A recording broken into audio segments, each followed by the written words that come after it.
Hello, everybody, and welcome back to the Garibaldi Red podcast, a Nottingham Forest podcast.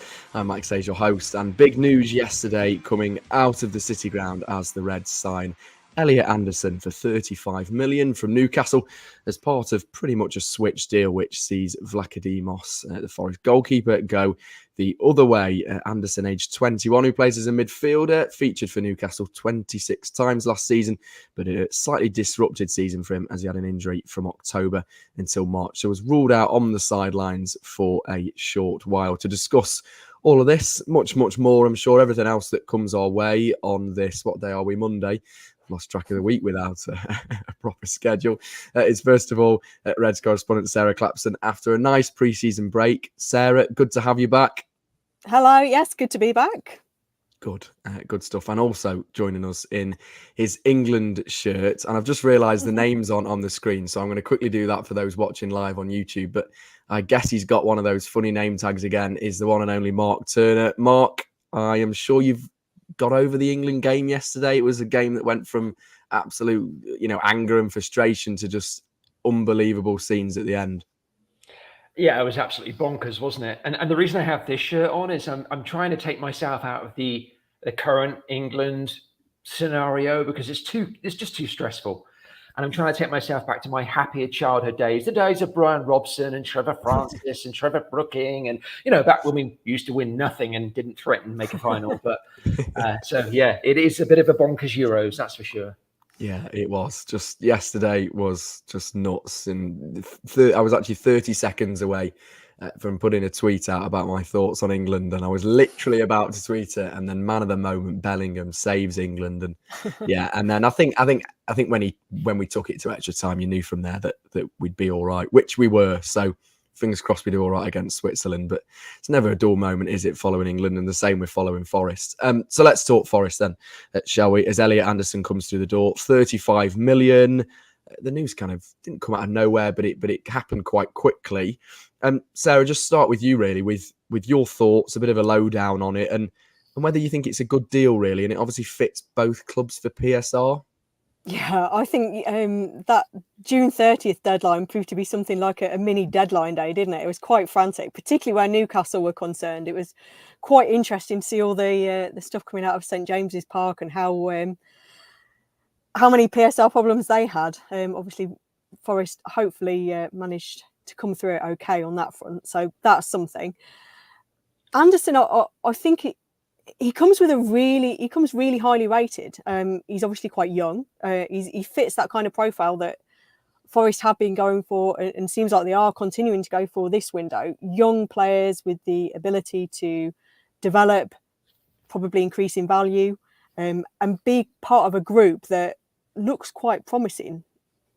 The big thing is the fee, and obviously there's a lot being made of that, and it is a lot of money. I think that's probably, I guess we don't know the breakdown of it. That's something to say, and haven't really seen anything much about that. So we'll try and find out a bit more about it. But I don't think he's he doesn't come across as the kind of person that would let that affect him. He seems like he's kind of a Morgan Gibbs White in that sense, that wouldn't let that weigh heavy on him.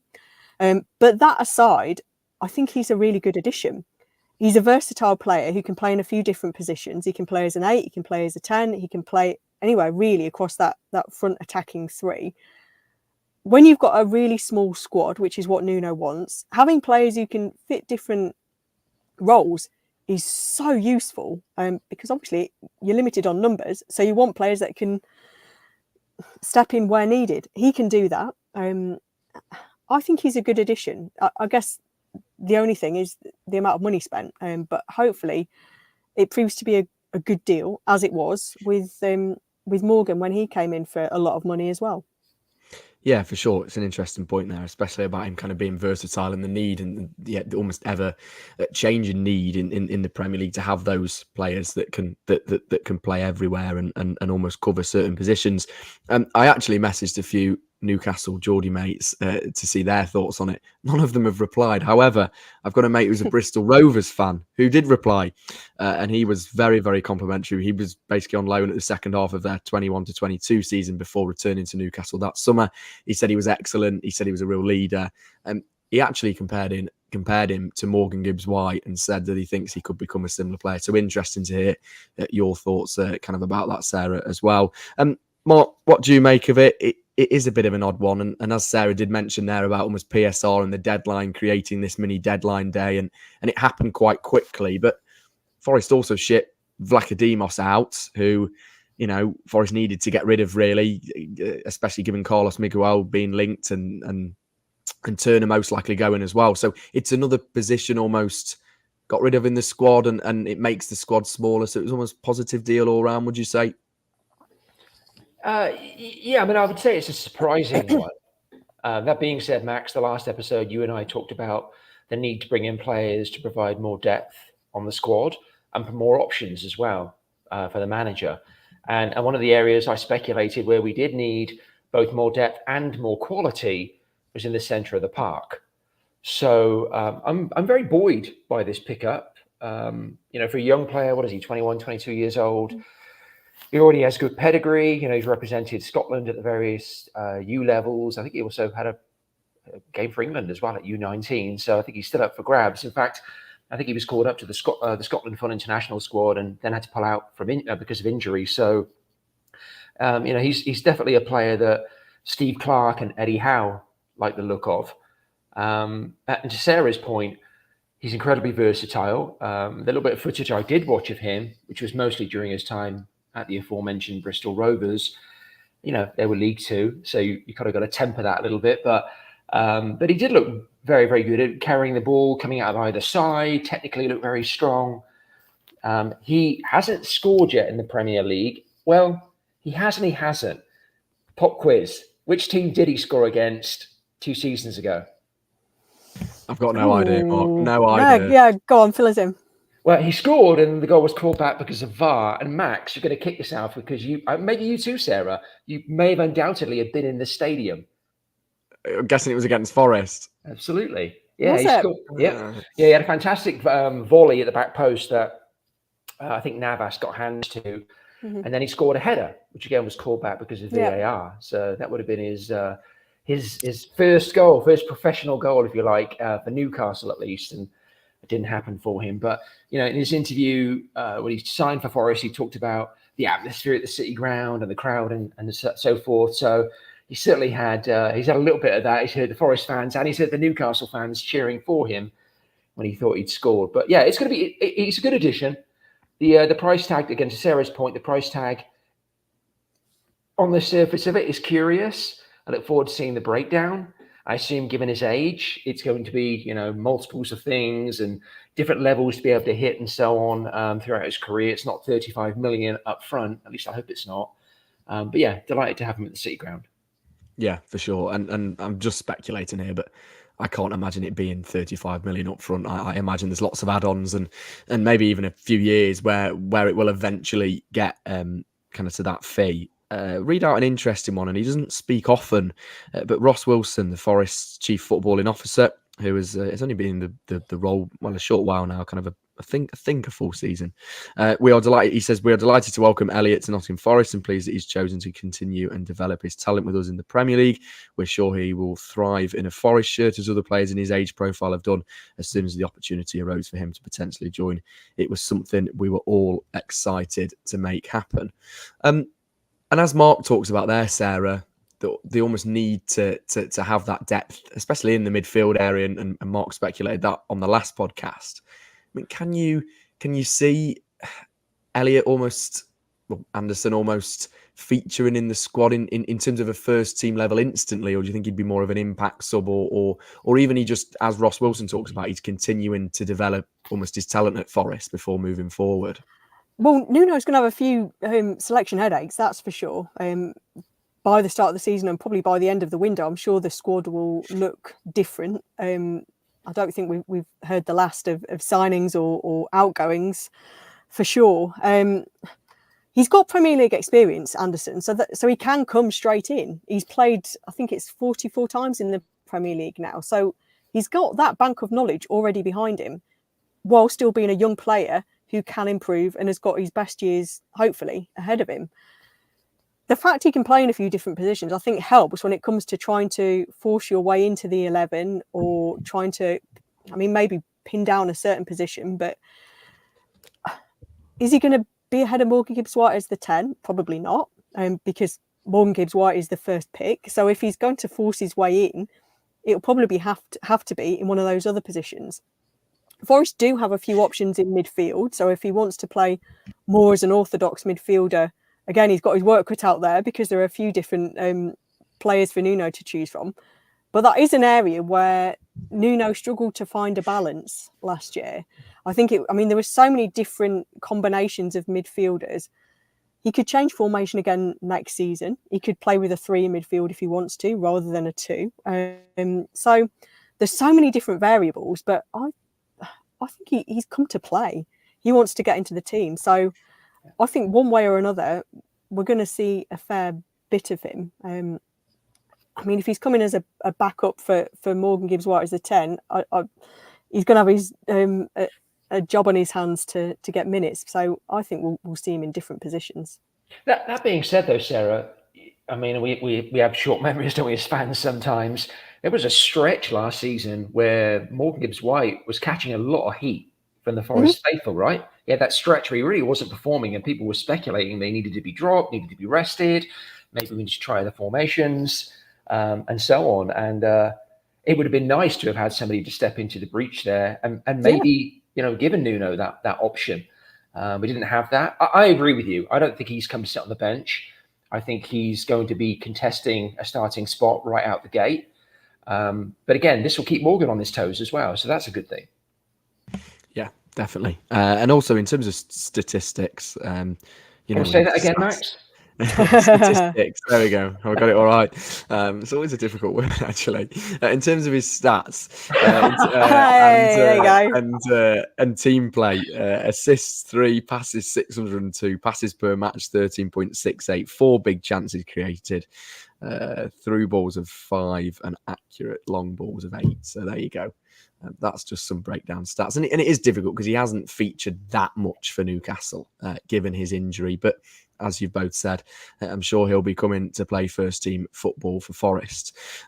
Let's look at the player going the other way. We just touched on him a little bit, but maybe a bit more, I was about to say credit, and I suppose credit because he did feature for Forest quite a bit, but Vlachodimos going the other way, Mark. There was rumours of which player it would be. There was a few rumours of Elanga possibly going, which I think would have been more of a disaster. I don't think this deal would be praised as much as it has been if Elanga did go.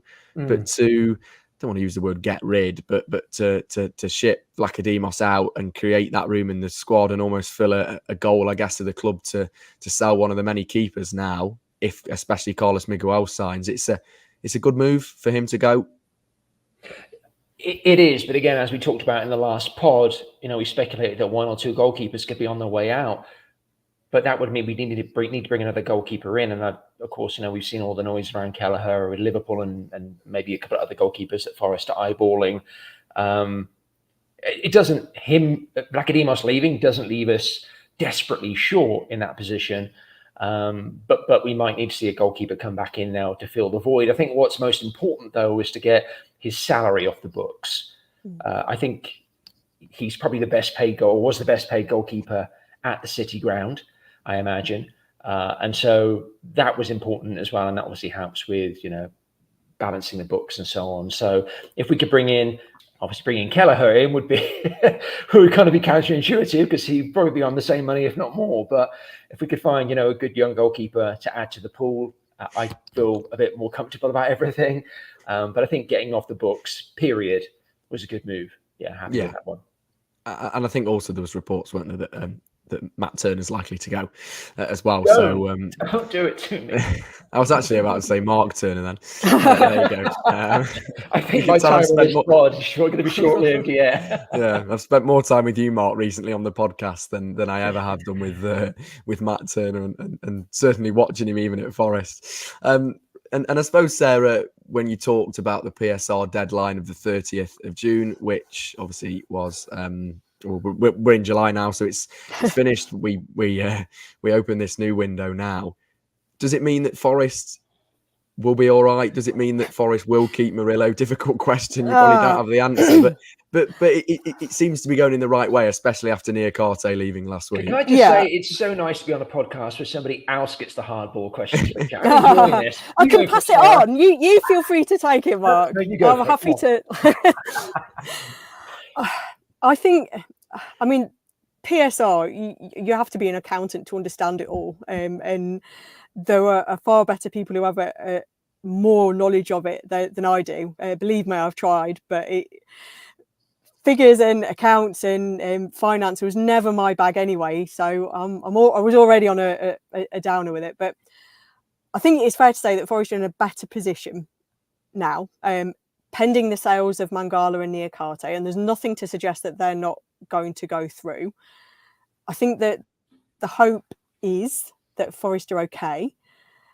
But it was January, I think, when we found out this year about the potential points deduction and the PSR breach. So there will probably be a little while to wait before there's any official confirmation.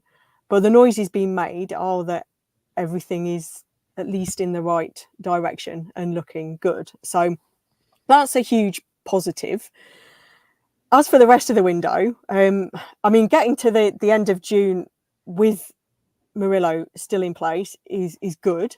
I mean, were it not for Niakate and Mangala going, there was always the risk of having to settle for a low bid for somebody like Murillo to help to balance the books. Obviously, Forest have come through without that. Does it mean that that's the end of it? No. There's another 2 months of the window yet. I think we'll probably see more interest in Murillo still. Whether that translates into bids, again, who knows? Chelsea have already expressed their interest. There's a whole load of other clubs looking at him. Again, there's 2 more months to go yet, so there's a lot of variables can still happen. But Forest are in a much stronger position to be able to deal with that interest. And if they decide that it is best to sell, if they're looking at the figures, if they're looking at next year, if they're looking at any offers that come in, they're at least better placed to be able to handle it all on their own terms and get what they think a player like Murillo is worth. If, and it is an if, offers come in, because you're always reliant on clubs putting bids forward. So, yeah, I think there's still a long way to go yet. Yeah, definitely. Kevin asks actually live on Facebook, so no points deduction, 100%. I'll tell you who'll answer that, Kevin. Mark will answer that because it's a difficult question. He's always good at answering. And I suppose that is the point, isn't it? That we don't know if Forest will be all right. You know, as you said, Sarah, the noise is that we're probably going to be okay, but football can change and it can change quite dramatically. And we saw with especially the Brennan Johnson sale, everyone thought, right, we've sold Brennan, and we didn't actually hear about Forest breaching PSR till a few weeks later after that sale all went through and everyone had almost forgotten about PSR. And really, it's something that, you know, even though Forest had to comply with it, it's similar with FFP and financial fair play in the Championship. It seems like now, coming to the Premier League, you not only have VAR, you don't only have everything else, but you have the dealings of PSR. And as you said, Sarah, you have to be an accountant to understand it. It is incredibly confusing, but fingers crossed, Forest will be all right. Just going back to the recruitment strategy, Mark, about, you know, almost Forest targeting so far young players, and that was reported in the Athletic the other week that Forest would most likely aim this window to go for those younger players. That's a positive, you think, and Forest have to get recruitment right to avoid being in pretty much the same mess that we were last season. Yeah, 100%. I mean, I'm not going to say that the days of signing the Jesse Lingards of the world are entirely behind us, with our ownership being as they are. You never quite know what's going to come out of left field. But I think there obviously is a very distinct strategy now developing around bringing in younger players. There was obviously a lot of chatter around Nonto from Leeds United that I'd still love to see develop, particularly now we're the other side of the PSR threshold, as it were. And then just circling back to that for a second, obviously, we don't know if Forest are 100% safe in regards to PSR, but as we talked about on the last pod, Max, and I think you talked about with David on the pod that followed, I think if Forest get dinged again in January, that's going to represent a willful kind of thumbing the nose, if you like, to PSR, which isn't a good look. So I hope that all the moves that have been happening here over the last few weeks not only demonstrate our desire to stay within the rules, but also have enabled us to do so. We saw that with Brennan Johnson, and of course that was kind of what the club went forward with when it said, hey, we shouldn't be doing this last season because we did what was best for the club, and it was in the best interest of the club, and we were able to get a lot more money and so on, and that fell on deaf ears. But here there seemed to have been a very intentional push to make the PSR requirement. So I hope that pans out. And I think if we really were in danger, we would have seen Lewis O'Brien, we would have seen Joe Worrell. There's other players we would have seen offloaded quickly, right? Who we could have made, not made money on, but we could have brought money in for. We could a couple of million, 2-3 million here or there, if that needed to happen. So the fact that hasn't, I think suggests we're probably in good shape. And now I've completely forgotten the original question you asked, which is great. Me too, to be honest, mate. It was a great answer anyway. Yeah, it was. Do you know what? Yeah. Young players, intentional. Yes, yeah, absolutely. It's interesting as well with Elliot Anderson. He's been at Newcastle since he was 8. He went out to Bristol Rovers, had a great loan spell. I'm going to polarize the fan base here immediately now when I say these next 2 words. Ryan Yates. He has echoes of Ryan Yates about him. Won a Newcastle zone, came through the system there, very highly regarded. It's interesting. He came through, was it Wallsend, the boys' club there? Some of the players that have come through that club, it's really impressive. The Alan Shearers of this world, the Peter Beardsleys, they've got the little list here. Our own Brian Laws, of course, from Nottingham Forest fame. Some really, really impressive names. And so, again, it's going to be fascinating to see what he does at Forest. But I am excited, Max. I'm excited to see we're bringing in youth. We're doing that for a couple of reasons. One, obviously, because we feel it's going to bolster the squad, but also for salon opportunities, right? It's the same with you, Max. At some point, Sarah and I are going to get our heads together. We're going to see how much money we can get for you. We're going to be younger. It's just a matter of time, Max. Yeah, it might be. You can ship me out. I'm sure if the Garibaldi Red podcast has got to fall into the PSR window, then we can make some moves somewhere. Your stock is rising. You're at 606 now. Sarah, now might be the time for us to cash in. Yeah, we'll have to see. You've thrown me right off there, Mark. That's made me laugh. So just almost quickly, Sarah, and again, I know you don't have the answer to it, but I think in terms of the players, like as Mark mentioned, the fringe players in particular, Joe Worrell, Lewis O'Brien, that were rumoured to be leaving. Do you still think that Nuno will almost want to, and the recruitment team at Forest will want to ship those out, almost to have that smaller squad? Because we've known, I think, that was the original aim of and almost Nuno coming in. He probably wants to have that smaller squad where he knows everyone, and Forest not to be known for signing 30 players and the team bus there being a queue outside for almost. Yeah, there are players that are available for transfer. There are players that are attracting interest. I think the fact they haven't gone yet. The window's only been open 2 weeks. Don't forget that. And there's 2 months left to go. There's still a long, long way. I think it is difficult sometimes to move players on quickly. Usually the window doesn't start going until players come back for pre-season next week. You'll find then that things start moving. It doesn't get going, the transfer window, until later on. It's just that we've had this June 30th date that's kind of kick-started a few things and made a few clubs, who are Newcastle being one case, really needed to move players on quickly to try and meet the rules. There will still be more departures. The likes of Lewis O'Brien has got a few clubs interested in him. Joe Worrell is, Sheffield United are particularly interested in him, but their takeover is obviously in flux at the minute, so that doesn't help. Emmanuel Dennis, another one, somebody who's been out on loan. I can't see him having a future, unfortunately, for him. There's others that have been out on loan, Josh Bowler, Hwang Yi-jiao, Alex Mighton, a few that Nuno hasn't seen. Whether we want the opportunity to have a look at them or not, like I say, players are due back next week, so are things going to move quickly before then? Probably not. So as it stands, Nuno will come back to a fairly big dressing room. There'll be a fair few players there for pre-season, but I'm willing to bet that by the end of the window, the squad will look pretty different. As All you being were well, listening- of course. As you were listing those names, Sarah, I was like, who do these guys play for? Josh. Oh, that's right. Yeah, they're Forest. That's right. Yeah, I got to share this. This is great. This is a tweet that came out from Max Rushton a couple of days ago. If folks want to follow him, Max Rushton is his handle on the X, whatever it's called now. He said, my sources telling me that Chelsea and Aston Villa have just swapped their entire academies. Nottingham Forest in talks with Newcastle to buy all the children in the city.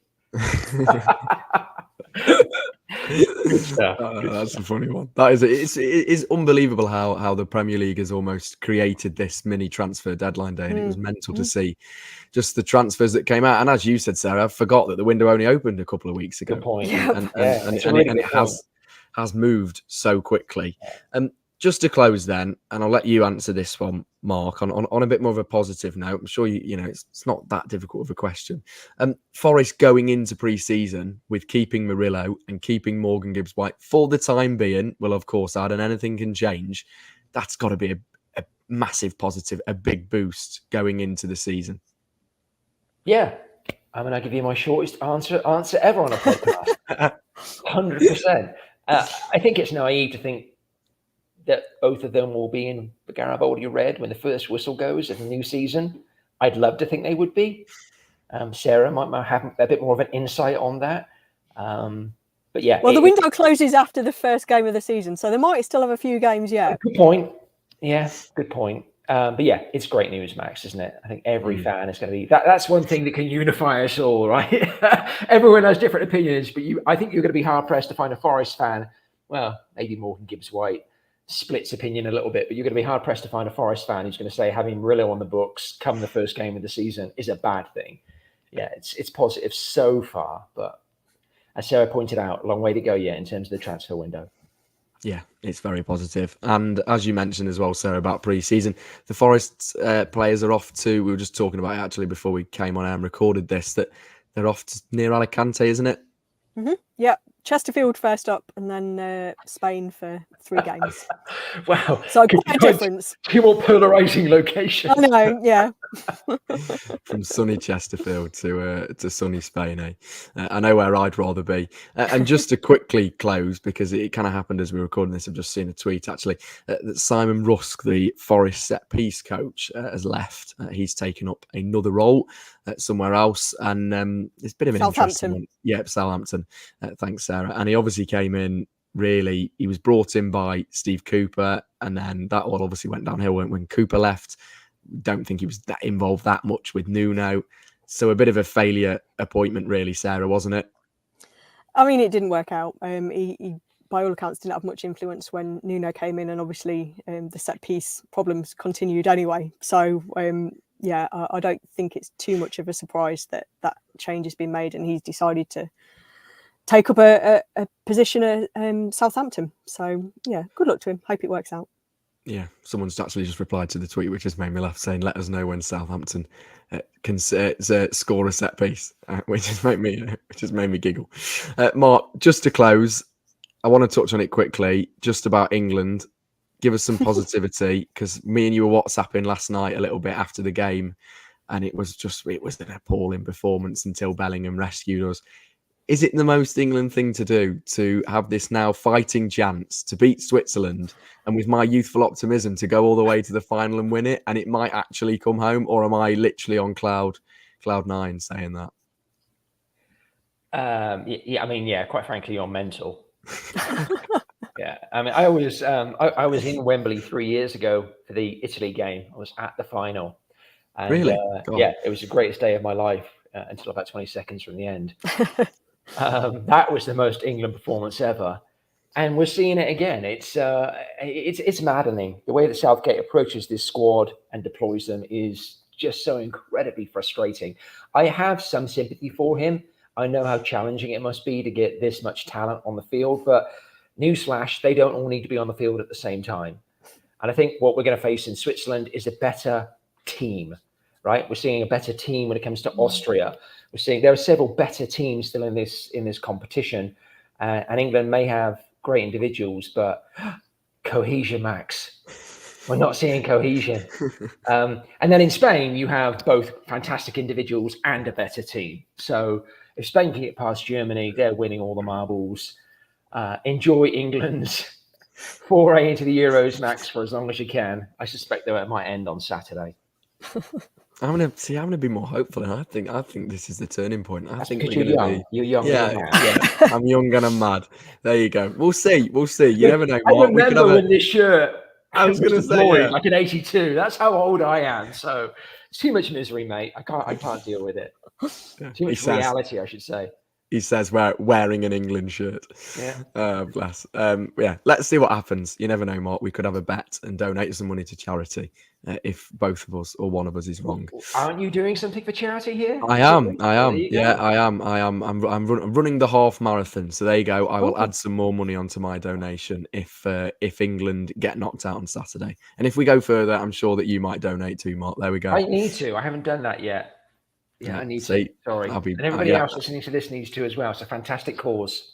Thank you. Thanks, mate. I appreciate it. Yeah, I'm just looking out the window now, and as it's raining, I'm thinking I really don't want to go for a run, but kind of got to.